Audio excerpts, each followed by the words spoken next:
we've been talking about COVID nonstop for 2 months, and I thought it'd be a great time to bring in something a little bit different. So I wanted to bring in Dr. Cabeca because she is a hormone expert. She's triple board certified OB-GYN, and she actually was told she couldn't have a child, and because she was able to figure out how to change her diet and her biochemistry, she actually was able to have a child, more than one actually, and so her story is amazing. I'm gonna introduce her because we're gonna talk tonight about the keto diet, how people are doing it wrong, and how she's really got a plan on how to do it the right way so that you can actually go keto, lose weight, balance your hormones, and not hurt yourself in the process. So welcome tonight, Dr. Cabeca. Appreciate you coming on.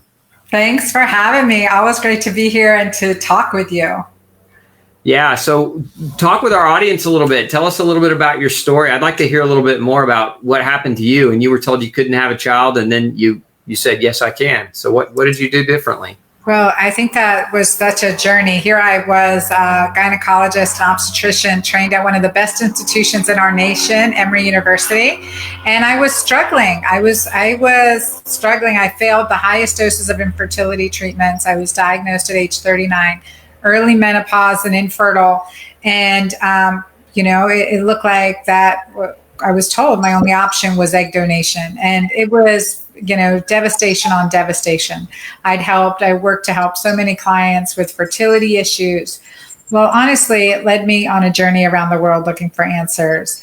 And in that, I really started to understand how powerful our body's own healing capacity is, and how grief and trauma and stress can affect our physiology in terrible ways. And so through that journey, through reversing that early menopause and infertility, we really don't talk about that as physicians. We're like, oh, well, here's your diagnosis. That diagnosis stays with you pretty much for life, according to the insurance companies anyway. But that is actually not true. We can reverse many of the chronic diseases that we are diagnosed with. And so for me, that infertility diagnosis was reversed. I became pregnant at age 41, naturally conceived a healthy baby. And, and it just made a tremendous difference in my life. But then at age 48, the second menopause was hitting, and I was getting foggy brained, irritable, moody. I was reacting instead of responding. I was really struggling with, certainly mood swings, memory loss, and weight gain. And my patients would come in and say, Dr. Anna, I'm gaining 5, 10, 20 pounds, and I'm not doing anything different. Can anyone relate to that? I definitely could. I definitely can. And so when that was hitting me, that was kind of devastating, because I'd been well over 240 pounds at one point, stopped weighing, lost that weight, and was able to keep it off until this menopause transition. And that's where diving deep into healing my physiology, my, and many other things, mind, body, spirit, right? I found the Keto Green way, and this Keto Green way is what pulled me out of it. So the healthy way to do keto and an unhealthy way to do keto, and just that I say keto dirty versus keto clean, which is Keto Green. And that makes a really big difference. Yeah, I know the diet itself has become super popular in the last few years. I kind of liken it to the gluten-free diet, maybe 20 years ago, at the kind of beginnings of its popularity. And we got this massive food movement of processed garbage food that was being produced by food manufacturers. And to me, it just really confused the issue, because all these celiac and non-celiac gluten-sensitive individuals were changing their diet, but going to that grocery store food aisle, buying all the garbage, and wondering why they still felt horrible, couldn't lose weight, still had hormonal issues, still had other problems, health issues, chronic disease. So I would imagine then you've kind of done the same thing, and from what I've read in your book, that you've kind of done the same thing that I did years ago for gluten-free that you're now doing for keto, which is why I wanted to have you on, because so many people are doing it wrong. I couldn't agree more. Gluten-free, label saying gluten-free doesn't mean good for you or calorie-free, right? And that's where physiology matters. How we nourish our body, it really does matter. And so even going way back to the low-fat movement, what was the substitute? High carb. And that same thing with the gluten-free movement, really high carb, high sugar. And that, not doing it well, really shifts our physiology. So, kudos to you for making that, shift loud and proud. Absolutely. So those of you who are just tuning in, I'm here with Dr. Anna Cabeca. She's triple board certified OB-GYN, and we're talking about healthy keto. And so just do me a favor and chime in and say hi to Dr. Anna, and let us know where you're tuning in from and join the conversation with us. So Dr. Anna, let's talk a little bit about keto, because I had, this is actually very interesting, because I've had 3 clients earlier today that I was talking with. They were all going through kind of a perimenopause, menopausal symptomatology, where they were starting to think they were going in that direction. Of course, I know keto can work wonders for menopausal symptoms. Can you talk a little bit about that connection between menopause and what those symptoms are, and how those might actually not really be menopause symptoms, but might be symptoms of a bad diet? Oh, absolutely. I'm thrilled to talk about that. I see people hopping on from all over. Hey, Catherine. Hey, Jean, Wanda, Elena. Great to see you guys. I'm excited to be here to talk about this, because when we are shifting in this perimenopausal state, the, mood swings, hot flashes. Let's just talk about hot flashes. This one symptom can affect women for decades. I mean, I've had clients who have had hot flashes for 15, even 20 years.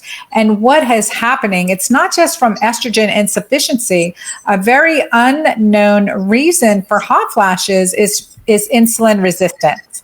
The more insulin resistant we are, typically from higher carbs, from eating small meals, small snacking throughout the day, we become more insulin resistant in general as we get older. So insulin resistance is one of the reasons for hot flashes that are unremitting, that don't go away, or that continue to plague us.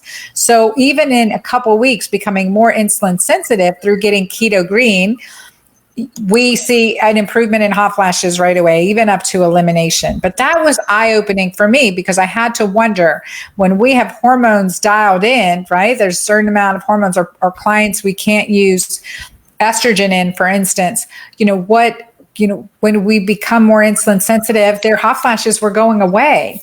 And that's where I dug into the research. And sure enough, insulin resistance associated with increased number and frequency of hot flashes.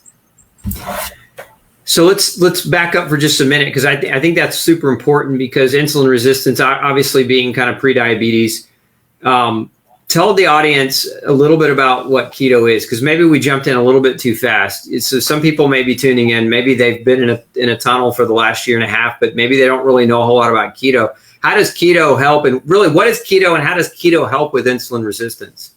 Yeah, so keto is when we use fat for fuel over glucose. So in order to get into ketosis, the utilization of ketones for fuel instead of glucose, we have to restrict carbohydrates and increase the fat in our diet. Or, when we're fasting, we get into ketosis. No fat necessary. We're going to tap into our own fat stores, and we're going to produce ketones. So ketones are a higher energy fuel than glucose. So think of glucose as compared to gasoline, and ketones as compared to jet fuel. Stronger, more energetic, and also this is a really important point for women, especially in the perimenopause and menopause, is that as we're shifting, our hormones are shifting in this time period, 35 to 55. I call this a time period of neuroendocrine vulnerability. So we see these gynecologic symptoms like PMS, perimenopausal symptoms, anxiety, depression, mood swings, the menstrual irregularities. But we see, the anxiety, the depression, these symptoms are neurologic.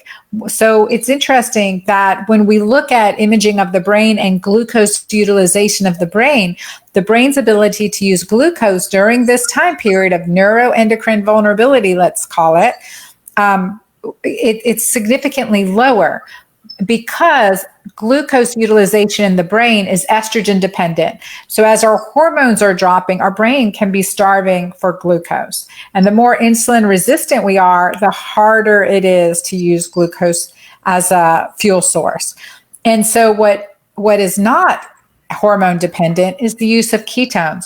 So in this perimenopause, menopause, and beyond this time frame, it's actually optimal to switch, at least periodically, into ketosis through fasting, intermittent fasting, and higher fat, high quality protein, and low carbohydrate. And the carbs we eat have to be, high fiber greens. So, the term metabolic flexibility, is that something that you could discuss a little bit as well? Because you said that, when women are going into menopause, it might be an advantage to switch to keto, even if it's not all the time or full time, but even intermittently. Can you talk to that as it relates to metabolic flexibility? Yeah, I think it's no different than any exercises we do. We've got to switch it up, right? We have to switch it up. Keep our body guessing. That metabolic flexibility is crucially important. So I've come up with a formula for it because I'm truly a glutton at heart and also living life. 10% fasting, 80% keto green, 10% feasting. So higher carbs can also be very beneficial for helping that, cortisol and that's helping with cortisol, helping with sleep, helping with our neurotransmitters, but healthy carbs, so that 10% feasting. The other thing in Keto Green that I do is in the evening, there's a little bit higher carbs in the evening. So that's where you have a little bit of a digestive fruit, whether it's like papaya, mango, or pineapple, for instance. A digestive fruit at the end of the day to help increase digestion of our food. Also a little bit higher carb, but still within our typically 40 gram carbs for the day. So not to kick us out of ketosis, but that also will help get a good night's sleep. If it kicks us out of ketosis, we have to take that out for a while till we strengthen our ketosis muscle. I mean, it's just like anything else. We have to work, working into ketosis is quick for some and takes a long time for others. It was a challenge for me initially.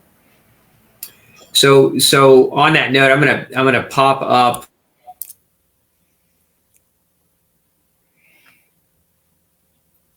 Yep. So that is me, probably over 240 pounds. I don't know. I stopped weighing at some point, and it was a struggle. Like I'd always fought with my weight. I'd always struggled with being heavy from being a heavy kid and throughout my adult life.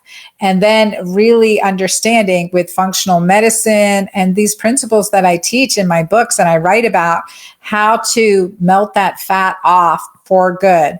Now, some of us are naturally for example, polycystic ovary syndrome, have higher levels of testosterone, tend to be conservative in storing fat. We tend to be heavier, and it's because we have a survivor body type. And I really like to make that distinction because I know, especially with girls, with going through puberty, we can see a shift in acne, a increase in weight gain, increasing in menstrual regularities, and often it's because we have these genes, these survival genes, but we're more likely to be insulin resistant.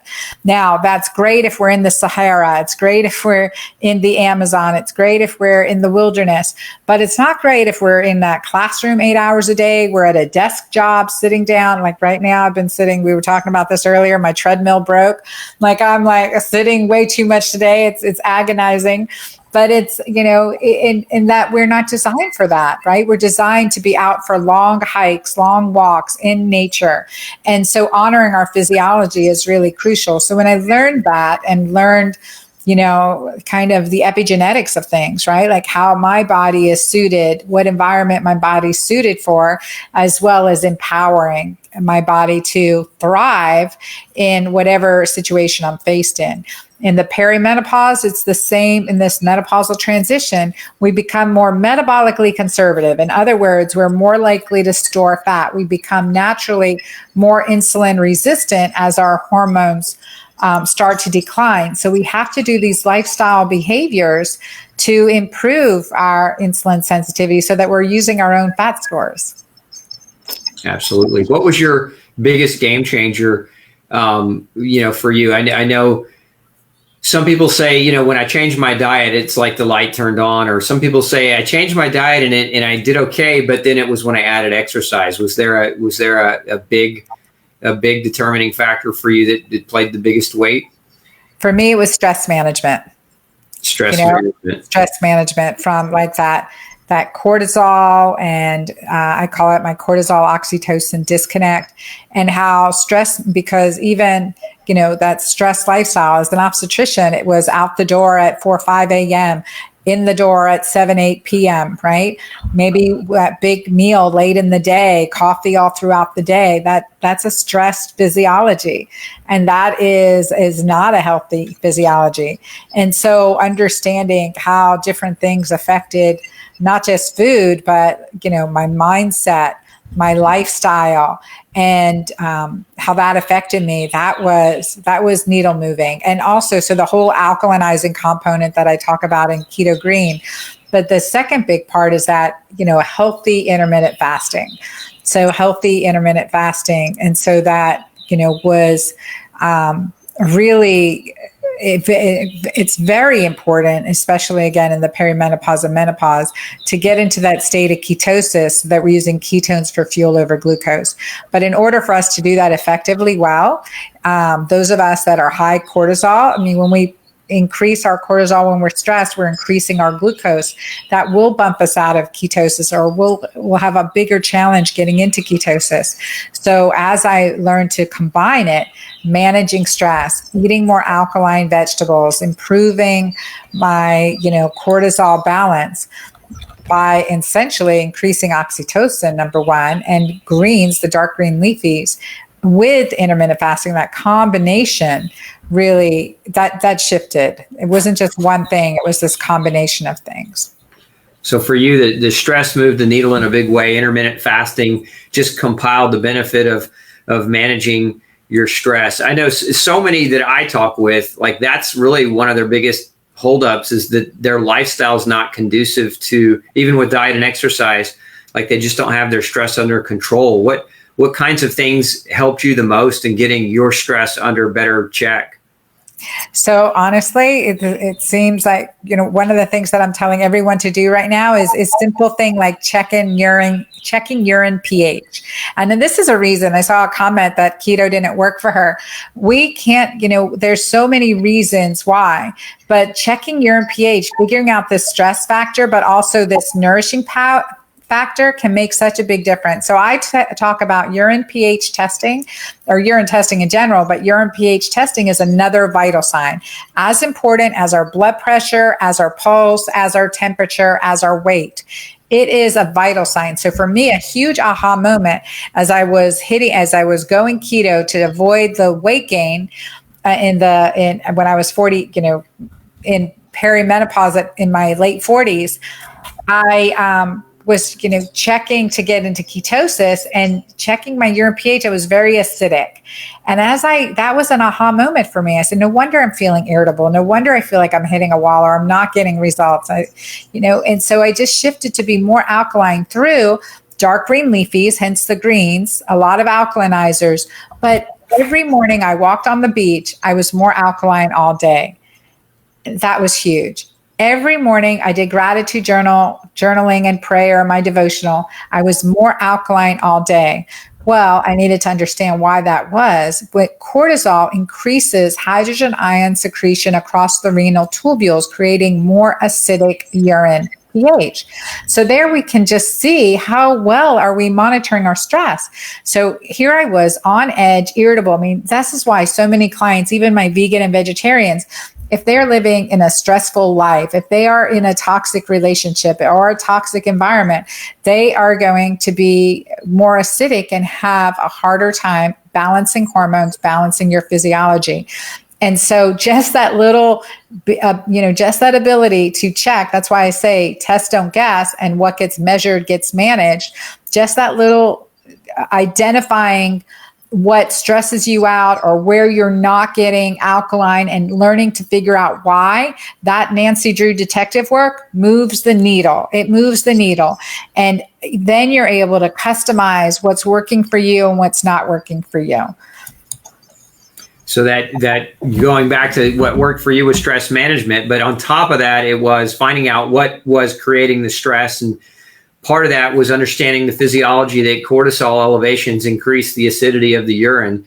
And so you just kind of reverse engineered for you where those big points were. So like the practical take home, women listening, men listening can measure their urine pH with pH strips. And if they're staying in an acidic mode, they need to look at where their environmental stressors are coming from. Is that kind of in a nutshell? Absolutely. Absolutely. Environmental toxins, food sensitivities, all of those are reasons that you could be more acidic and hence inflamed and, and off balance. Not your body's going to want to hold on to fat instead of releasing it. So talk to me a little bit about keto flu. And, that's another big topic in that, doing the keto diet the right way. I think some people probably dive into it way too quickly, go, full into the deep end, so to speak. And then they have all these horrific side effects and then they get scared away from the keto diet. Can you speak to the keto flu and kind of how to manage that better without being scared off? Yeah, definitely. Everything, is a process. Just like you wouldn't start out running a marathon, you don't start out going keto. And you need to really wean off the things that are toxic to our bodies, or, suffer the consequences. So, for example, sugar, caffeine, caffeine will increase sugar in your body. So that's a really big one. But the keto flu is often, and it really is, when my clients, and I've done this now with thousands of women, when we start with checking urine pH and getting alkaline, or start with following the recipes in my books, alkalinizing greens, hydrating in between your meals, not with your meals, and doing these key principles that improve your nutrient absorption, you don't get keto flu. My clients don't get keto flu. Now, because I know from experience, when I really restricted carbs, increased my fats, when I went keto, I didn't get keto flu, but I got keto crazy. I was irritable. My hormones were off. I felt like, I just could not live well this way. So I found that is, it's really, really important to know what's working for you and what's not working for you. So with avoiding keto flu, make sure you're doing a lot of greens, dark green leafies. You're taking additional minerals. If you need to, if your urine pH isn't alkaline, you definitely want to get there first, and you will completely avoid keto flu. And again, we want to also remember when we're going keto, we have to responsibly choose what we are eating, because we are what we ate. So if we're keto by eating, McDonald's burgers with cheese, no bun, you are likely getting tons of antibiotics and hormones that are going to adversely affect your body. So we are what we ate. We are also how they were raised affects us, and how they died affects us. Stress hormones all the way around can affect us. So we really need to understand too, and figure, be as pure as possible, as clean as possible, especially when we're starting with keto. So for my clients, it starts with a lot of the alkalinizers, making sure you're having daily bowel movements, and then further restrict your carbs and increase your proteins and fats. In your opinion, what role does gluten have in your keto diet? I mean, theoretically, somebody could eat gluten and still be keto. What's your take? Yeah, nope. It's not in my plan. It's not in my plans. It really isn't. And I think so many, it comes to that quality of what we're eating, and how is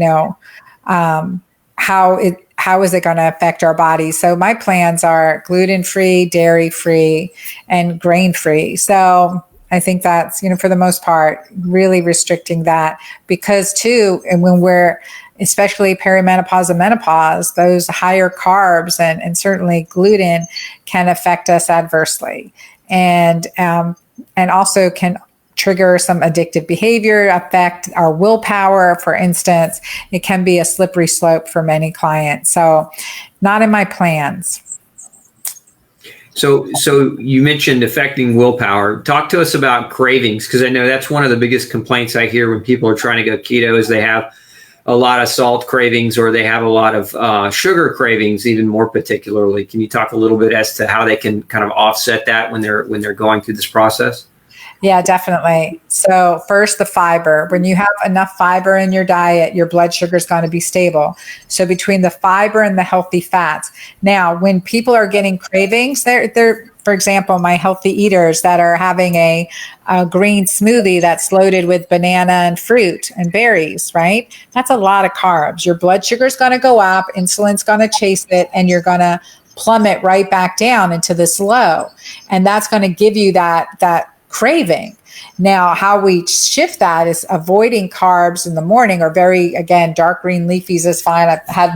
I was doing a TV segment earlier, so I was showing whatever you got in the fridge, just a spinach and arugula and some ginger, which is nice for digestion. And I'll add some Keto Green protein powder and some fat. So either avocado or coconut milk and or some MCT oil, but the healthy fat, high quality protein, and lots of greens with fiber like celery, your sprouts, your dark green leafies, that will keep your blood sugar stable. And how I know is because I can't show you right now on my arm, but I have a continuous glucose monitor, which I recommend everyone do because it's super fun. Continuous glucose monitor. And so you can actually monitor your blood sugar over time and see what's happening.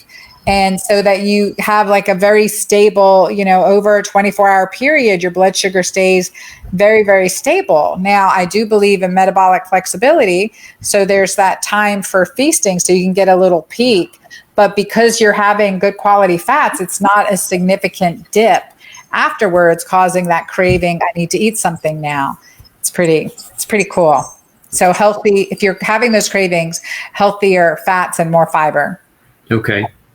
You mentioned continuous blood glucose monitor. I know all the self-hackers out there are going to want to know what you're using. What monitor do you recommend? Yeah, Freestyle Libre. It's the Libre Freestyle by Abbott Labs. Your physician has to write a prescription currently for it. I can't wait for them to be over the counter. And it's a small app that you put on your phone. And it is, you don't have to buy the, $100 monitor to go with it. If you have an NFC reader on your phone, so Apple 7 or higher and the Samsungs, and you just, with the sensor, just check all throughout the day. It has memory for 8 hours. The little sensor goes in your arm. It's a small filament, doesn't hurt. I think it was day 21 of my Facebook Lives, I showed you how to put it in.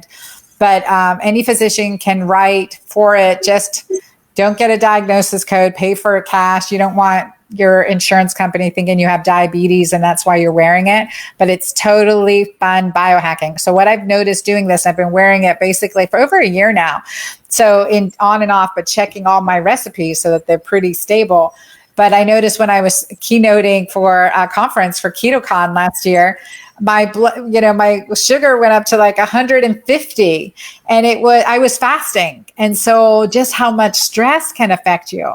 And if I was anxious or worried about something, my blood glucose would go up. If I start the day off rushing and with a cup of coffee, blood sugar goes up. That kicks you out of ketosis. And so those are some eye-opening things. Of course, it goes up when we're exercising really hard, like doing my boxing training. It went up to like 200. I was like, wow, I really did work out hard. How cool is that? But that answered the question, why was I not in ketosis after my workouts when I was fasting?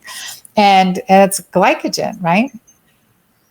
It's interesting that you bring that up, and I'm so glad you did, because I've actually had clients of my own that they were having high blood sugar to foods that shouldn't cause high blood sugar. And they, after allergy testing or food sensitivity testing, they weren't really reacting to these foods, but these foods that don't typically cause elevations in sugar that we don't think is high glycemic, we're spiking them and keeping them from really getting to a better place. And so to me, that just kind of monitoring like that, sometimes that's the magic key. Sometimes that just opens up an element that we wouldn't otherwise ever guess or ever like speculate about, even, that could make a huge difference in the way somebody's results are positive or negative.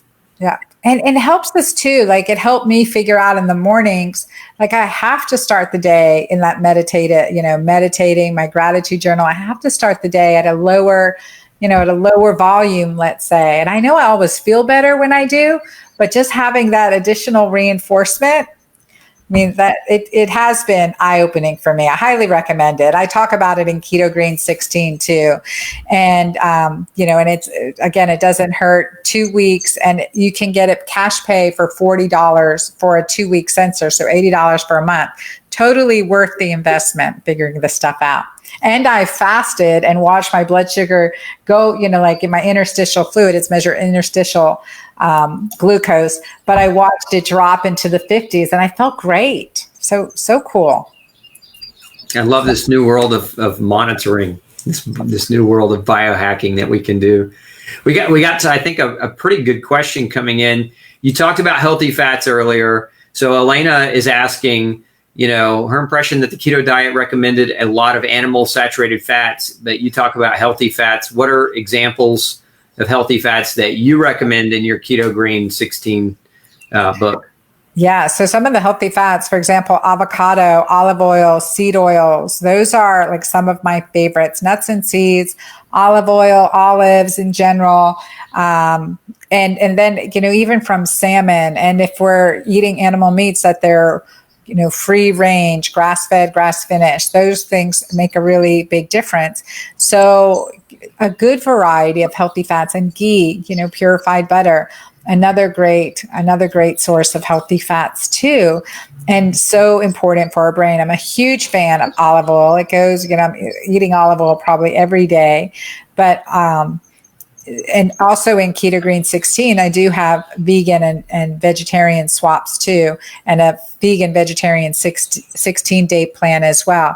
But the primary plan is an omnivore plan. So we're thinking about if you're eating free range beef or bison or salmon, big fan of smoked salmon, how good that is for you, and healthy, omega-3 fish oils, which are really vital to balancing your cellular health.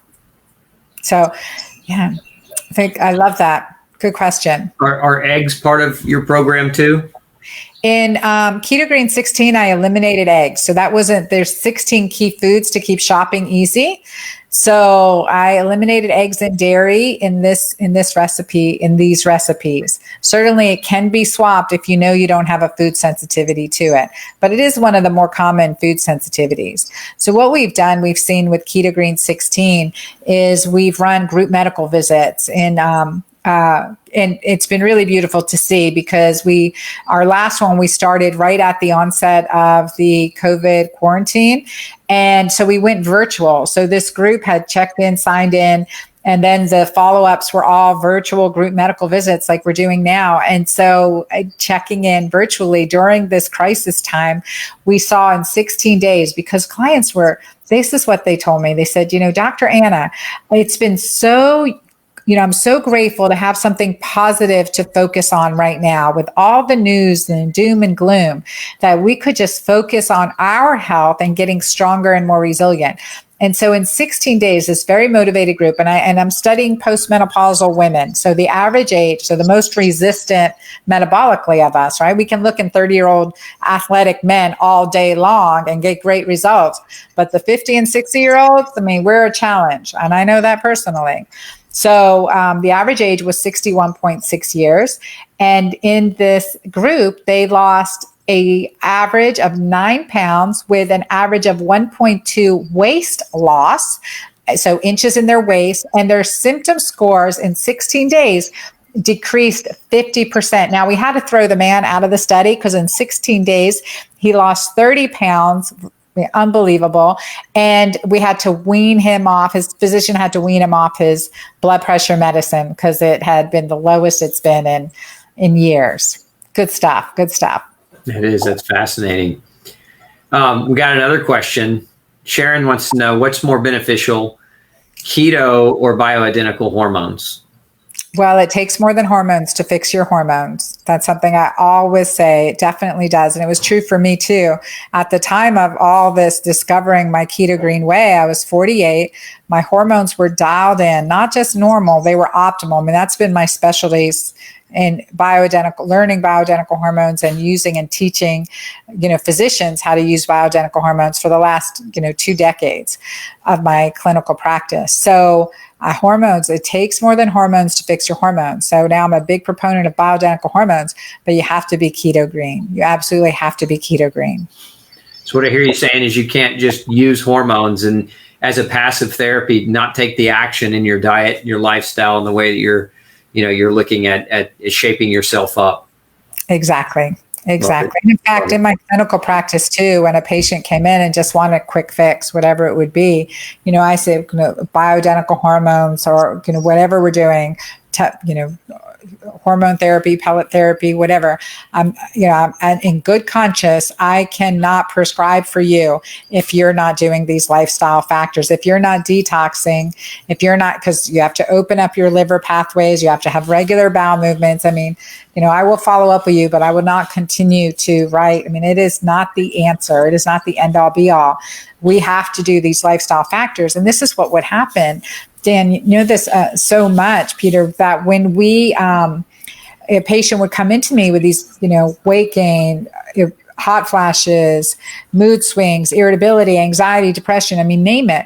I would draw their blood work, do a full clinical panel, put them on an earlier version of my 21-day, Keto Green plan. And so a detox plan, support their adrenals with Mighty Maca Plus. It's the only supplement typically. And, have them follow this plan, come back in for their lab results. And universally, they would come back in and say, I feel better than I have in years before I write a prescription, before I, give them their hormones.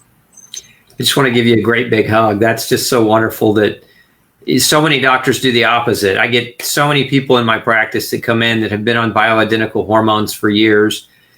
Never a nary a mention of diet or lifestyle other than the same kind of passing glance of, hey, lose a little weight and start exercising, but none of the specificity of guiding and walking a person through those changes that need to be made. And it's just so refreshing to hear a physician talk about, you do that first.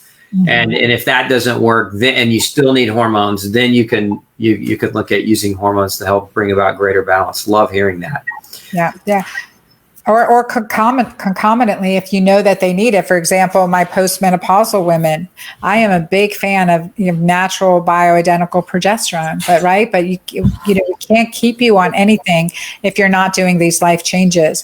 And what I've been able to witness, in my virtual groups, clients that I'm not prescribing for, that honestly, within weeks, they are feeling so much better. And plus, that's the whole thing, right? We have power over our own body. When we give it away to a pill, a drug, a physician, seriously, we take away a little bit of our power. So I want to give everyone back their power. Physicians are teachers, right? We are guides, and we should be, we own that role. Guides, and we help, like 10%, that surgical 10% or medication 10%, whatever it may be. But ultimately, each and every one of you is the CEO of your health, has the power over your body, which is miraculous in its ability to heal and regenerate itself. Yeah. Absolutely. Lots of questions coming in about hair loss. You want to speak to hair loss and hormones and keto? Definitely, because that was one of the things that I struggled with. Now, one of the pictures I sometimes share when I speak is where I had hair loss all the way to back here. And my thyroid was dialed in, right? It takes more than hormones to fix our hormones. But what it was definitely a stress-induced hair loss. And this is what I often see in keto dieters too, an increase in hair loss. So if we're not watching our micronutrients, if we're not getting our B vitamins, if we're not nourishing our body. If your urine pH is an alkaline, you're not managing cortisol or nutrient load very well. So cortisol increases testosterone conversion to dihydrotestosterone. So what does that mean? So then what we see this male pattern, we see this hair loss, hair thinning, this alopecia. And what we can do, first of all, manage cortisol, right? Manage cortisol, check urine pH, do alkaline behaviors. So I write all about that, but, manage cortisol, manage stress, and you can also increase your zinc, and you can check, your doctor can order a red blood cell zinc level and supplement with zinc, typically 30 to 60 milligrams a day will affect the enzyme that's making that conversion, affect the enzyme 5-alpha reductase, so you don't get that conversion to dihydrotestosterone, which is one of the most common reasons I see stress-induced hair loss. So on that question of stress, another question coming in about, can you be stressed without feeling stressed? Absolutely. Absolutely. That's like test, don't guess. And I think that because I know from PTSD, I know that I can have it together, but there was that underlying trauma from PTSD that was under the surface, and also stress that can be, often my clients will tell me, I didn't realize how bad I was feeling till I started feeling good again. Sometimes we live in a situation, that we've just, this is our normal, we've just been powering through, we compensate so well. So that's possible. It certainly is. And this is where a good physician, working with a good physician to look at some of the hormonal tests, not just the bioidentical hormones, but also looking at like cortisol pattern. You can look at a 4-point salivary cortisol pattern and look at that. But for me, it's like, just on a daily basis, how alkaline can you get through having a movie night, watching funny movies with your best friends, right? Laughing all night. Oxytocin is the most alkalinizing hormone in your body. So if you're getting plenty of that, that's going to make a huge difference to your physiology. So those of you listening that maybe are at a job you hate, like what kind of tips or advice could you bring out? Because I know a lot of people, they're crushed by their jobs and like they don't have a choice because financially they're breadwinners for their home. Like, is there a transition or a recommendation for a type of transition that you might recommend for somebody in that scenario? Well, I definitely believe, I learned one of the best pieces of advice I got in medical school was this: you are the only one who can upset yourself. You choose how to react. I know we can be in unhappy situations, so it's a mind shift and a discipline to create happy physiology. Focusing on what you do appreciate. There's something at your work, in your business that you do appreciate, someone, some relationship, something that you can focus on with gratitude that you appreciate. And you start shifting your mindset. That is liberating. The more you shift your mindset, the more you open yourself up to possibilities and potential and the gifts of the universe. I love what Paulo Coelho says in his book, The Alchemist. When you desire something with all your heart, the universe conspires to help you. So, but that shift in your physiology makes a difference. And I my heart goes out to anyone struggling in a difficult situation. But I have lived and I have traveled. And I've lost a child. I've had trauma. I know what that feels like, and I know how important it is to control our thoughts, and not just control our thoughts, to be able to flourish, to awaken our hearts, to open ourselves up, to focus on what is good and beautiful and loving in our life. I mean, it is not soft science. It is hard science that emphasizes how important this is to do that. And it does break some patterns of destruction within our body. And so conscientiously, and I write about this in my first book, The Hormone Fix, honestly, chapter 8 in The Hormone Fix, listen to it. It's audiobook. I've read both my books for Audible. But that is the stress, cortisol, oxytocin connection. So if you're in a situation that's unhappy, we doing what is your next right step, but shifting our physiology to one that vibrates at a higher level it's life-saving. It will change your life. It will change your life. Amen to that. Got another question here. I like this question. What do you think about alkaline water? Is it something you recommend? Well, listen, I do have an alkalinizer. I have like 2 water filters in my house. So I have an alkalinizing water filter, and I like when I wake up in the morning to drink my alkaline water because I want to, flush out some acid toxin. I typically do a shot of my Mighty Maca greens with some water in the morning to alkalinize. Now, in general, we don't drink with our meals. So the concept of, drinking whatever with your meals, it dilutes your digestive enzymes, especially alkaline water. So there's the difference. And the reason that alkaline water, like natural spring mineral water, is good for you because of minerals. So when we can drink, as close to what nature has provided us, it's better. It's absolutely better. Like, I can't drink our faucet water here in Glynn County, Georgia. Heck no. I mean, it's toxic. So clean filtered water, not in plastic bottles, and not with your meals. Don't dilute your digestive enzymes. Yeah, and if you're using a reverse osmosis filter, consider adding like ultra electrolytes, a trace mineral formulation back into it to help. It'll realkalinize it a little bit better. Let's see here. There was a question earlier on, somebody wanted to know about doing the Keto Green for a type 1 diabetic. Are there any kind of pitfalls, advice that you have in that arena? Say that again. Doing keto for a type 1 diabetic. Oh, well, go Keto Green, first of all, and do it with continuous glucose monitoring, which many type 1 diabetics have, and very, very carefully. Very, very carefully, because your blood sugar will drop. You will need less insulin.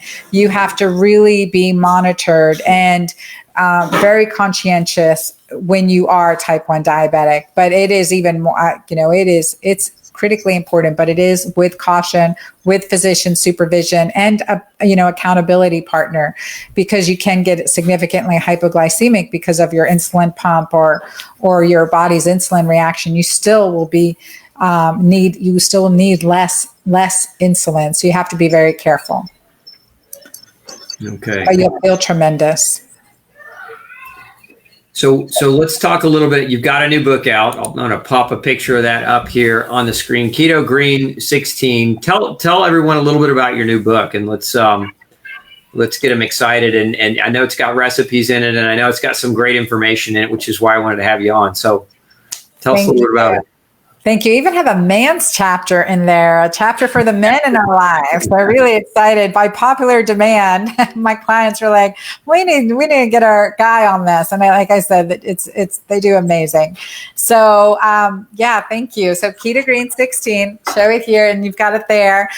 Really excited. I'm getting, I just have galley copies right now, but I should be getting the copy any day, and it has like colored pictures in it. My publisher at Valentine Penguin Random House put in some of our beautiful photography of our recipes. It's a 16-day plan, as simple as I could do it. A 16-day, very scientifically designed plan that I've been studying for the last year and testing out, with a combination of 16 key ingredients for these 16 days, and also talking about the 13 hormones that we're going to control, supplement regimen, and there's the omnivore plan and the vegan vegetarian plan, and also 16-minute exercise, and then the mindset activity. I call it Clean 16, but it's a mindset, really habits that go beyond what we eat, right? It's never only about what we eat. So these 16 key tips and tricks that I put in there to really help us support our physiology and conquer whatever it is that we're faced with makes a difference. And I know you guys are giving away some really, really great kind of bonus material for anybody who pre-orders. So any of you tonight who have pre-ordered, if they want to pick up those bonuses from you, what are they? I know step 1 is to order the book, but step 2 and 3 is that if they want to get those bonuses, there's something they have to do. Can you explain that? Yeah. So definitely go to my website at dranna.com. So like dranna.com, DRANNA.com. And the book order, like it'll tell you everywhere you can get the book from. Amazon, Dr. Osborne poured up the link to Amazon. So definitely get it and give me a review. And then just put your receipt number in that page and there's 7 amazing bonuses, from feast recipes to a quick start guide to a roadmap to, additional supportive material that I couldn't get all in the book. And I'd be definitely honored for you guys to get the book and to leave me a review and to get started right away with the bonuses, because that quick start guide is amazing. It even kind of goes through a day in the life to really get you started in a good way. Yeah. And I'll speak to that review. If you get the book and really, really enjoy it, nothing is more, as an author myself, nothing is more valuable than to get the feedback, because as we're thinking about what we didn't get to in the book, what questions we didn't answer, what constructive criticism or what great things that you have to say, like that really hits home for us and makes our day, makes our night, makes our evening. You have no idea how much it actually can make a day so much better for us, knowing that our work has helped somebody and changed somebody's life, or even just made somebody else's day better. So leave that review. So true. So true. I couldn't agree more. Hence, that's one of the reasons the men's chapter's in there. Exactly. Well, Dr. Anna, thank you so much for coming on tonight and in the middle of COVID. And I know you're super busy, so appreciate you taking the time to be with us and share your knowledge. I think you dropped some really great pearls in there. I think just as an overview, you dropped the pearls about stress management, about measuring pH in the urine, testing, don't guess, about identifying what's creating your blood sugar fluctuations through monitoring. So like really, to me, some really key points that people can focus in on if they're trying to go keto and struggling and not really having the result that they're looking for. So thank you for that. You are welcome. My pleasure. Always enjoy talking with you. Thank you. Thanks to everyone. All right. Well, you have a great evening and we'll talk again soon.